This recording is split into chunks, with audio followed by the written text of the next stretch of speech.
Welcome to Bobby Mackey's Music World. Nestled in the quiet town of Wilder, Kentucky, this unassuming nightclub, known for its lively country music, holds secrets far darker than the neon lights and laughter suggest. Once a bustling slaughterhouse, this building hides a history stained with blood and shadowed by tales of terror. Many believe that within its walls lies a portal to hell itself.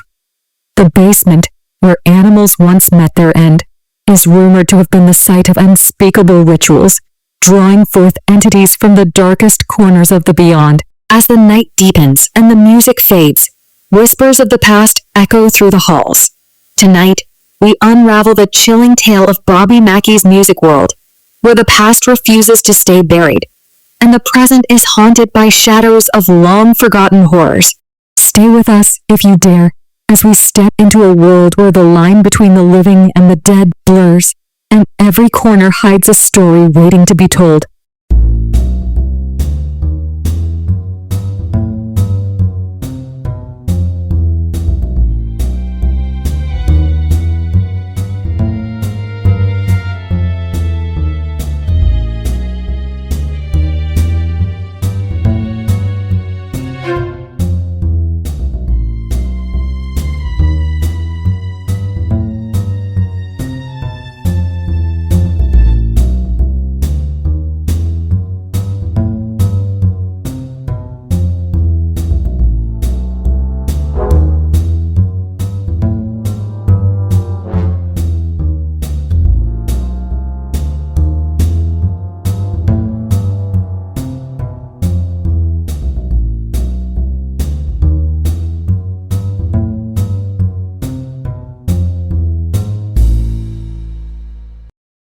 In the late 1800s, this building was far from the vibrant nightclub it is today. Back then, it was a slaughterhouse, a place where the cries of animals echoed through the cold, stone walls.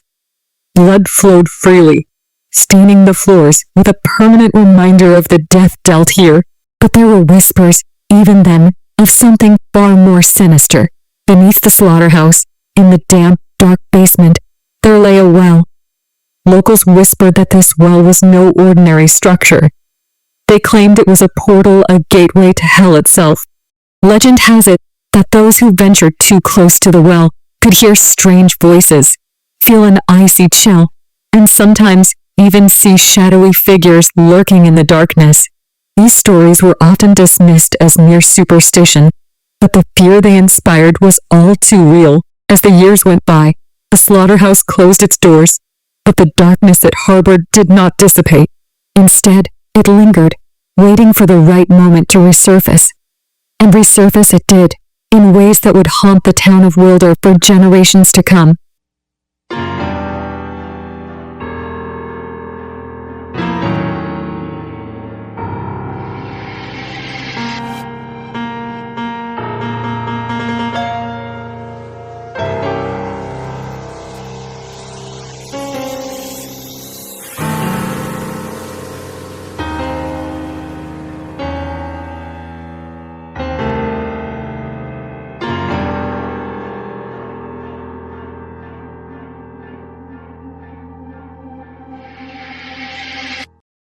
Among the many ghosts said to haunt Bobby Mackey's Music World, one stands out: a young woman named Johanna. Johanna was a beautiful dancer who fell deeply in love with a young singer who performed at the club. Their love was intense, passionate, and doomed from the start. Johanna's father, a strict and controlling man, disapproved of their relationship. He forbade Johanna from seeing the singer. But love finds a way, and they continued their affair in secret, meeting in the shadows of the old building. But their love story took a dark turn. One fateful night, Johanna's father discovered their secret meetings. In a fit of rage, he confronted the young lovers in the basement, near the well that was rumored to be a portal to hell. Fueled by fury and fear, he attacked. The singer was brutally murdered, his lifeless body left at the edge of the well. Johanna, heartbroken and desperate, could not bear the loss. In her grief, she took her own life, swallowing a deadly poison. Her final breath was a whisper of sorrow, echoing through the darkened halls. To this day, visitors claim to see Johanna's ghost, wandering the nightclub in search of her lost love. They hear her mournful cries, feel the chill of her presence, and see her shadowy figure, forever trapped in the place where her heart was shattered. Johanna's tragic love story is just one of the many haunting tales that make Bobby Mackey's music world a place where the past never truly dies, and the echoes of lost souls linger in every corner.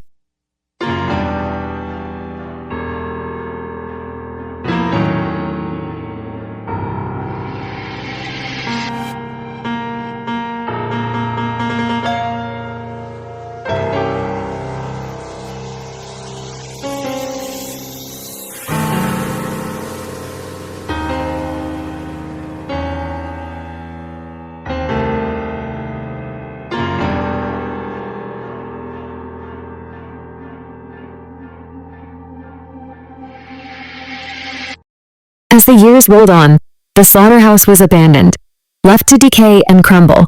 The dark history of bloodshed and tragedy seemed destined to be forgotten, buried beneath layers of dust and time. But in the late 1970s, a man named Bobby Mackey saw potential in the old, derelict building. He envisioned a place filled with music, laughter, and life, a stark contrast to its grim past. With determination and a dream, he transformed the former slaughterhouse into a lively country music nightclub. At first, the transition seemed seamless. The sounds of country music replaced the eerie silence, and the dance floor where people now twirled and laughed stood where shadows once lurked. Bobby Mackey was skeptical of the dark rumors surrounding his new nightclub. Ghosts and hauntings were far from his mind as he set about creating a place of joy and celebration. But the building's past refused to stay buried. Strange occurrences began to unsettle the staff and patrons. Whispered voices echoed in empty rooms. Ghostly apparitions appeared in the dimly lit corners, and a chilling presence could be felt near the basement well. Bobby Mackey, ever the skeptic, dismissed these incidents as mere imagination. After all, how could a place filled with music and merriment harbor such darkness? Yet the stories persisted, growing more frequent and more terrifying. The nightclub's transformation from a place of death to one of life had awakened something within its walls. The spirits of the past, it seemed, were not ready to let go, and the echoes of their anguish began to bleed into the present, intertwining with the music and laughter in a haunting symphony of the supernatural.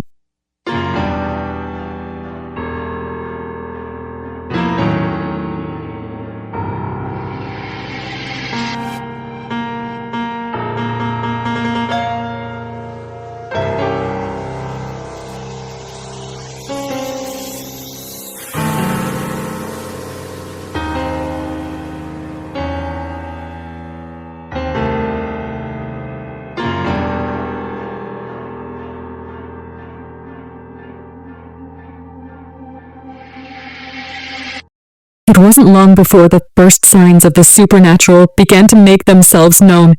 Employees and patrons alike started to experience things that defied explanation. In the dead of night, when the music had stopped and the crowd had gone home, the whispers would begin. Disembodied voices echoed through the empty halls, murmuring unintelligible words, sending chills down the spines of those who heard them. Shadows flitted at the edges of vision, disappearing when looked at directly, leaving a sense of unease in their wake. Then came the apparitions. Ghostly figures, translucent and pale, were seen wandering the club. Some claimed to have seen a woman in a flowing dress, her face etched with sorrow, believed to be Johanna, still searching for her lost love. Others spoke of dark, malevolent shapes that seemed to watch from the corners, their presence filled with malice.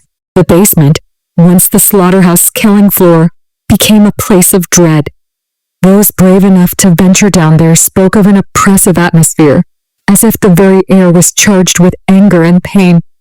Cold spots, sudden drops in temperature that defied explanation, became common. One night, an employee named Carl Lawson had an encounter that would change everything. Alone in the basement, he felt a sudden, inexplicable fury rise within him. It was as if another presence had taken hold of him, filling him with rage and fear. Objects began to move on their own, crashing to the floor with violent force.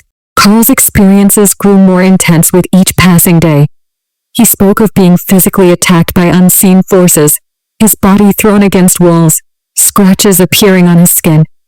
The hauntings seemed to focus on him, driving him to the brink of madness. The nightclub's once lively atmosphere was now tainted by a growing sense of dread. The paranormal activity was no longer sporadic. It was a constant, terrifying presence. Bobby Mackey's music world had become a battleground between the living and the dead, and the spirits of the past were not ready to relinquish their hold.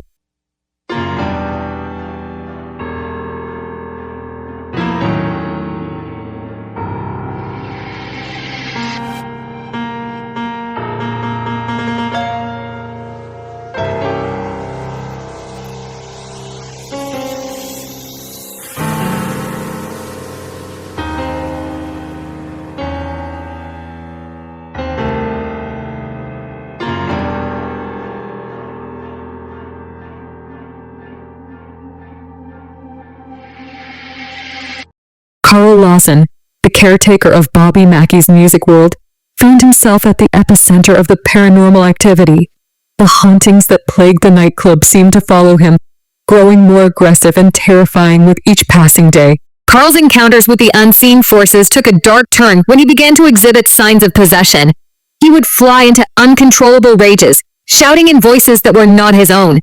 His eyes would glaze over, and he would speak in languages he had never learned, uttering dark and sinister phrases. One night, Carl was found in the basement, his body contorted in unnatural ways.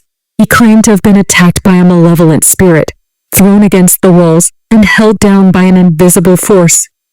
Scratches and bruises appeared on his skin, as if he had been clawed by something not of this world. The possession took a toll on Carl's mind and body. He began to experience vivid, horrifying visions. Shadows that moved with intent, ghostly faces that appeared out of nowhere, and whispers that seemed to come from within his own head. The once skeptical caretaker was now a man living in constant fear. In a desperate attempt to rid himself of the dark presence, Carl underwent an exorcism. The ritual was intense, filled with prayers, holy water, and the power of belief. As the exorcism progressed, Carl convulsed and screamed, the voices within him fighting to maintain their hold. Finally, with one last guttural scream, the dark force seemed to release its grip on Carl. He collapsed, exhausted and shaken, but free from the malevolent spirit that had tormented him. The exorcism had been successful, but the scars it left behind were deep and lasting. Carl's ordeal left him a changed man. He could no longer deny the existence of the paranormal, nor the darkness that lingered within Bobby Mackey's music world. His story became a chilling testament to the power of the unseen, a reminder that some places are forever marked by their past. The nightclub, once a place of music and joy, was now known for its dark history and terrifying hauntings.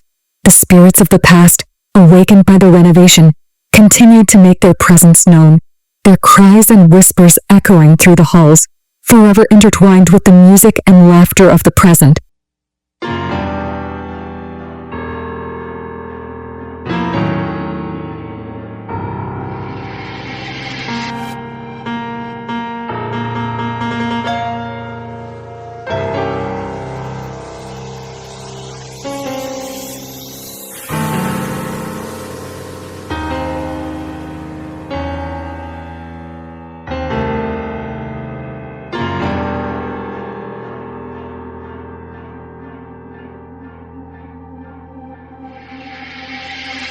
The terror at Bobby Mackey's music world did not end with Carl Lawson's exorcism.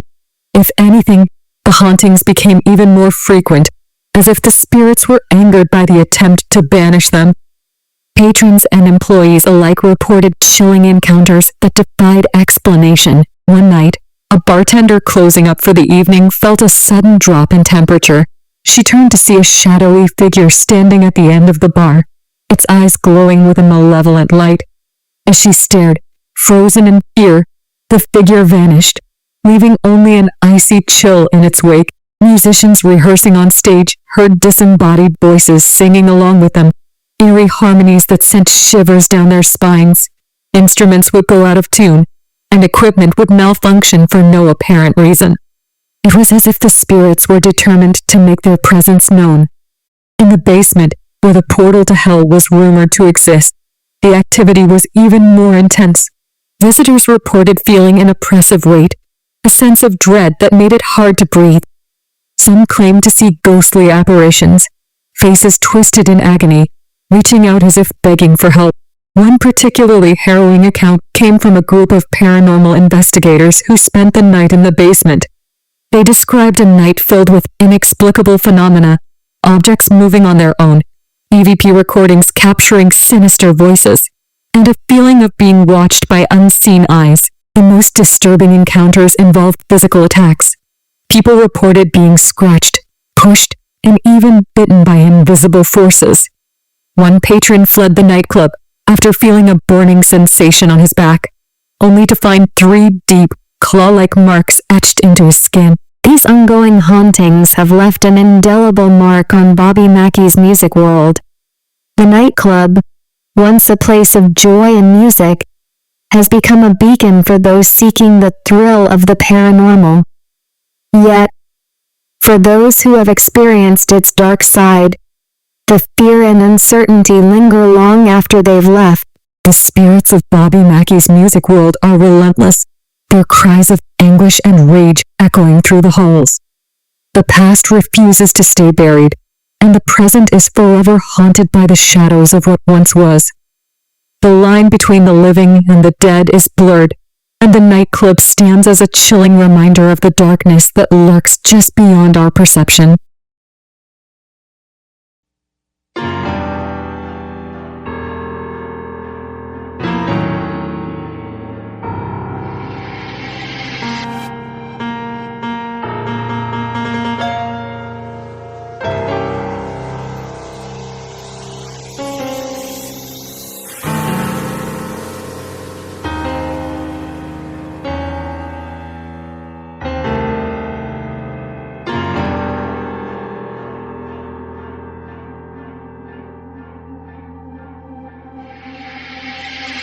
Bobby Mackey, the man who transformed the old Slaughterhouse into a vibrant country music nightclub, was initially skeptical of the haunting rumors.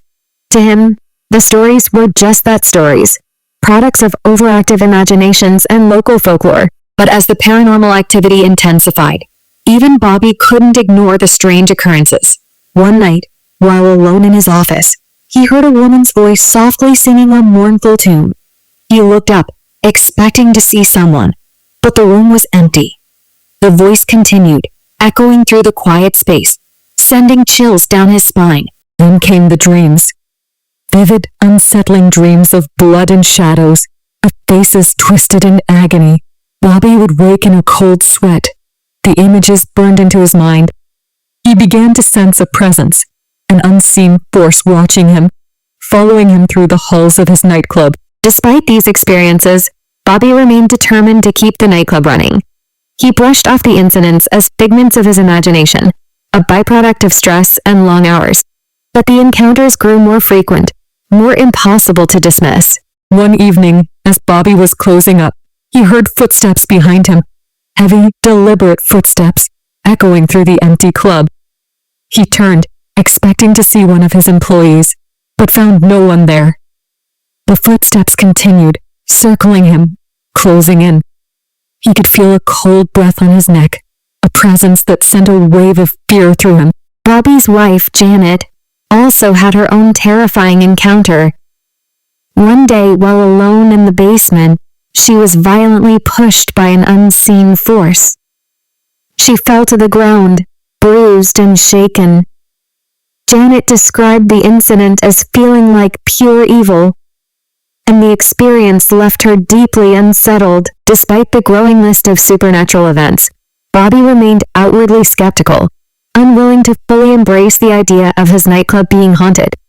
Yet, he couldn't deny the fear and uncertainty that had taken root within him. Through it all, Bobby Mackey continued to run his nightclub, a beacon of music and joy in the midst of darkness. His resilience and determination kept the doors open. But the shadow of the past loomed large, a constant reminder of the building's sinister history. Bobby's experiences, coupled with those of his staff and patrons, painted a chilling picture of a place where the line between the living and the dead was perilously thin. Bobby Mackey's music world, once a dream brought to life, had become a haunting reality, a place where the past refused to stay buried and the present was forever haunted by its dark legacy.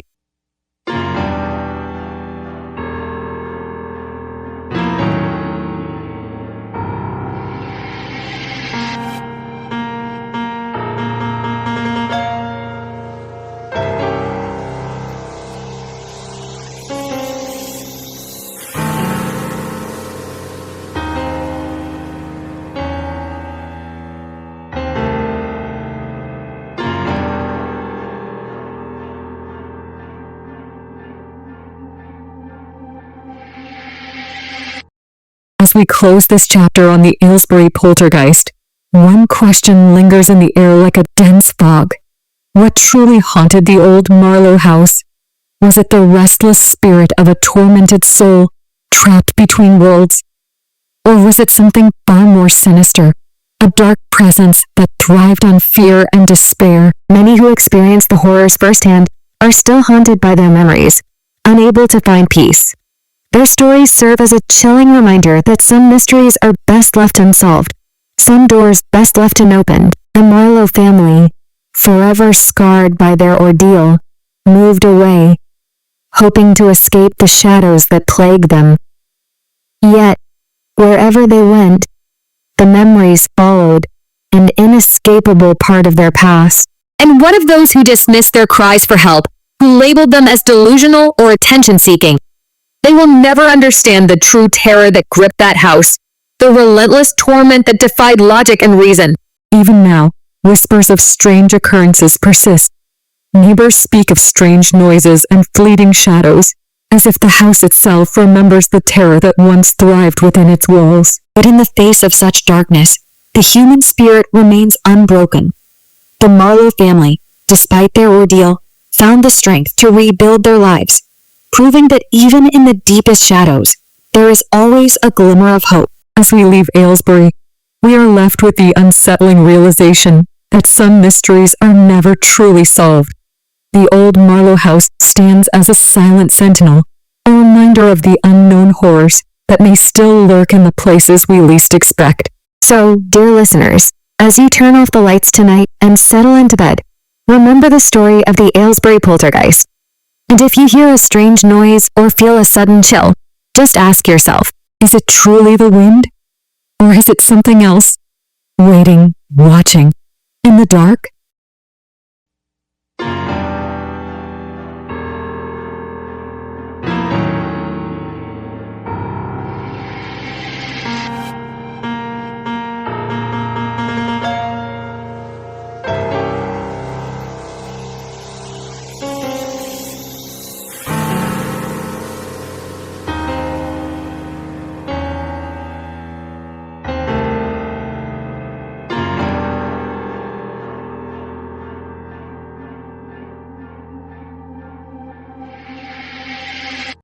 Thank you for joining us on this journey into the unknown. The Aylesbury poltergeist has been a tale of fear, mystery, and unanswered questions. As we part ways tonight, remember the eerie events that unfolded in that small, unassuming town. Remember the whispers in the dark, the unseen hands that terrorized an innocent family. We may never fully understand what happened in the Marlowe house, but the impact of those chilling nights will linger forever in the hearts and minds of those who lived through it. But even in the face of such terror, we see the strength of the human spirit. The Marlowe's resilience is a testament to the power of hope and the will to overcome even the darkest of times. If you have enjoyed this episode, don't forget to subscribe and leave a review. And remember, we'll be back with more stories that will send shivers down your spine and make you question what you think you know about the world around you. To those who doubted, dismissed, or ridiculed the experiences of the Marlowe family, let this serve as a warning. Sometimes the unexplained is very real, and ignorance can only shield you for so long. So, as you go about your night, keep your eyes and ears open. The next story could be closer than you think, hiding in the shadows, waiting for the right moment to reveal itself. This has been Ghosts of the Past. I'm your host. Until next time, stay curious, stay cautious, and never stop questioning the world around you. Good night, and sweet dreams.